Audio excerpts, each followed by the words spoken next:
బీసీలకు రిజర్వేషన్లు పెంచేలా కేంద్రంపై ఒత్తిడి తీసుకువద్దామన్నారు ఎమ్మెల్సీ మహేష్ కుమార్ గౌడ్. అందుకు ప్రతిపక్ష నేతలు కూడా సహకరించాలని కోరారు. 50% మించిన రిజర్వేషన్లని సుప్రీంకోర్టు ఆదేశాలు లేవన్న ఆయన కేంద్రం ఈడబ్ల్యూఎస్ కోటా కల్పించినప్పుడు రిజర్వేషన్ల పరిమితి 50% దాటిందని గుర్తు చేశారు.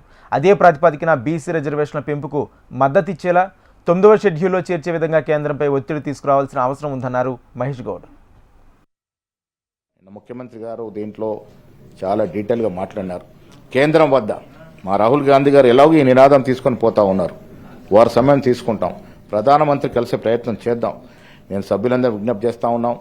ముఖ్యమంత్రి గారు, ప్రతిపక్ష నాయకుడు కేసీఆర్ కూడా కలిసి వస్తే చాలా సంతోషం. ఇది ఎందుకు అందరికీ సంబంధించినటువంటి అంశం. ఇది ఇలా ఏ రాష్ట్రం అధికారంలోకి రావాలన్నా ఎక్కువ శాతం ఓట్లంటూ బీసీలు ఓట్లేస్తేనే వస్తారు. ఆ బీసీలకి రావాల్సినటువంటి న్యాయమైన వాటా, న్యాయంగా రావాల్సినటువంటి రాజకీయ ఇతరతర ఫలాలు ఇవాళ రావాల్సిన సమయం ఆసన్నమైంది. కాబట్టి నేను మీ ద్వారా ఇక్కడ సభ్యులందరినీ విజ్ఞప్తి చేస్తా ఉన్నాను. రేపు తలపు పెట్టిన ఢిల్లీ పర్యటనకి అందరూ కలిసి రావాలి, ఢిల్లీకి పోవాలి. ఇక్కడ పెట్టినటువంటి బిల్లు అంశాలు వారు వివరించాలి.